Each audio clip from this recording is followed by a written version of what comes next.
আসসালামু আলাইকুম এভরিওয়ান। আজকে ২৫তম রোজার ইফতারে আমি কি খাওয়া-দাওয়া করলাম সেটাই শেয়ার করব।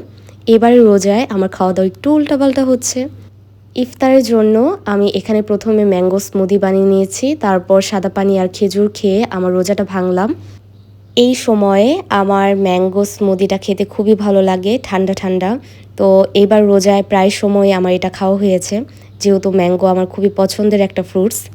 নামাজ আদায় করে এখন আমি আমার খাবার খেতে বসেছি। তো আজকের খাবারে একদম সিম্পল খাওয়া-দাওয়া হচ্ছে।